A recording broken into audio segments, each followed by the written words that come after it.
প্রিয় দর্শক, আসসালামু আলাইকুম। এমএস কিচেন থেকে সবাইকে ওয়েলকাম জানিয়ে আজকের এপিসোডটি শুরু করছি।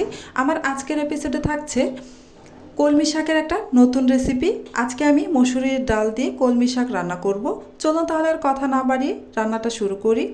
প্রথমে আমি চুলায় একটা প্যান বসিয়ে এতে আমি 2 আটি পরিমাণ কলমি শাক খুব ভালোভাবে ধুয়ে পরিষ্কার করে ছোট ছোট করে কেটে তারপর এই প্যানের মধ্যে দিয়ে দিচ্ছি।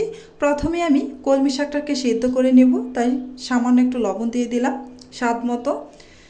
কিছুক্ষণ পর পর আমি ডাকনা দেওয়া ছাড়াই কলমি শাকটাকে নেড়ে চেড়ে সিদ্ধ করে নেব। এই তো দেখতে পাচ্ছেন কলমি শাকটা আমার সিদ্ধ হয়ে গেছে আর পানিটা শুকিয়ে গিয়েছে। এবার কলমি শাকগুলোকে আমি নামিয়ে একটা সাইডে রেখে দিব। আবারও চুলায় একটা প্যান বসিয়ে গরম করে এতে আমি সয়াবিন তেল দিয়ে দিচ্ছি বেশ খানিকটা।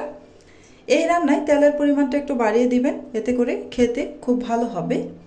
এবার আমি এখানে নিয়েছি বেশ বড় সাইজের একটি আলু, খোসা ছাড়িয়ে ছোট কিউব করে কেটে ধুয়ে পরিষ্কার করে তারপর 1 চিমটি পরিমাণ করে লবণ, হলুদ আর মরিচের গুঁড়া মিশিয়ে তারপর এই তেলের মধ্যে দিয়ে দিলাম। নেড়ে চেড়ে এই আলুগুলোকে আমি ভেজে নিব। ঢাকনা দিয়ে ঢেকে দিলাম আলুগুলো যেন দ্রুত ভাজা হয়ে যায়, তাই কিছুক্ষণ পর ঢাকনাটা খুলে নিয়েছি। মাঝখানে অফ ক্যামেরায় আরও একবার নেড়ে দিয়েছিলাম।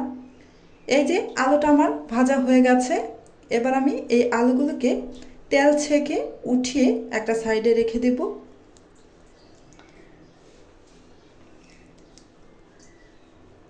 এবার এই তেলের মধ্যে আমি দিয়ে দিব 2টি শুকনো মরিচ, সাথে দিয়ে দেব হাফ চা চামচ পরিমাণ কালো জিরা। এখন 30 সেকেন্ডের মতো একটু ভেজে নেব। 30 সেকেন্ড ভেজে নেওয়ার পর এতে আমি দিয়ে দিচ্ছি হাফ কাপ পরিমাণ পেঁয়াজ কুচি, 1/3 কাপ পরিমাণ রসুন কুচি। এখন পেঁয়াজ রসুন সব কিছু একসাথে নেড়ে চেড়ে ভেজে নেব হালকা বাদামি কালার হওয়া পর্যন্ত। কিছুক্ষণ পর পর নেড়ে চেড়ে আমি পেঁয়াজ আর রসুনটাকে হালকা বাদামি কালার করে ভেজে নিয়েছি, দেখতেই পাচ্ছেন।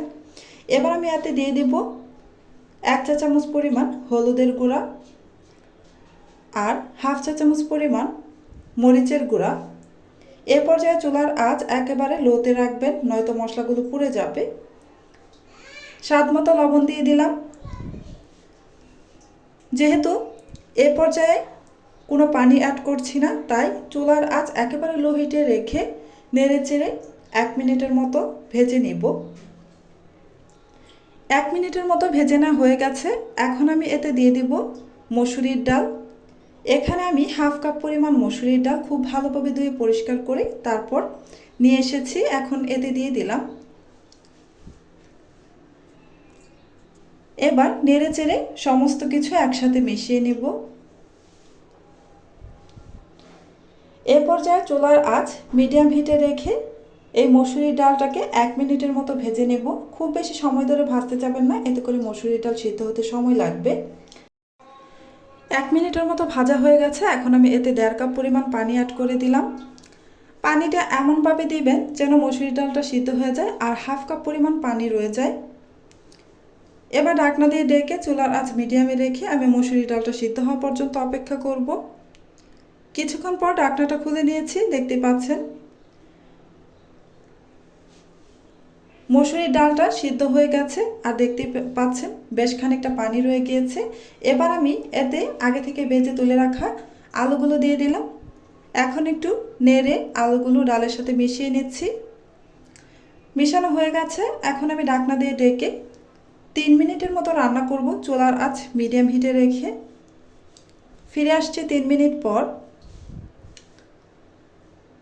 এই তো 3 মিনিট পর ঢাকনাটা খুলে নিয়েছি। এবার আমি এতে আগে থেকে সিদ্ধ করে রাখা শাকগুলোকে দিয়ে দিচ্ছি। বেশ কিছু কাঁচামরিচের ফালি দিয়ে দিচ্ছি।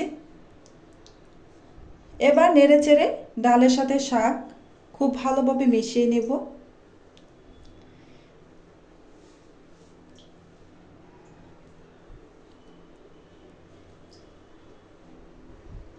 মিশিয়ে না হয়ে গেছে। এখন আমি ঢাকনা দিয়ে ঢেকে চুলার আঁচ মিডিয়াম টু লো হিটে রেখে রান্না করব 5 মিনিট।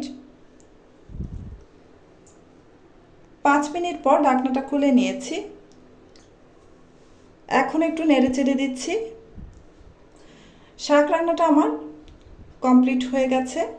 দেখতেই পাচ্ছেন একটু মাখা মাখা আছে, একদম শুকিয়ে যায়নি, মানে হালকা ভিজা ভিজা আছে।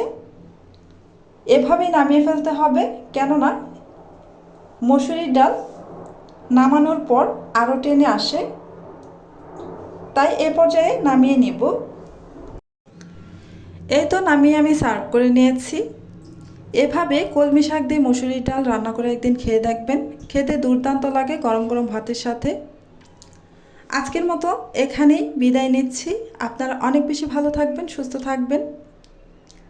আবারও চলে আসবো অন্য কোনো দিন নতুন আরও একটি রেসিপি নিয়ে। আল্লাহ হাফেজ।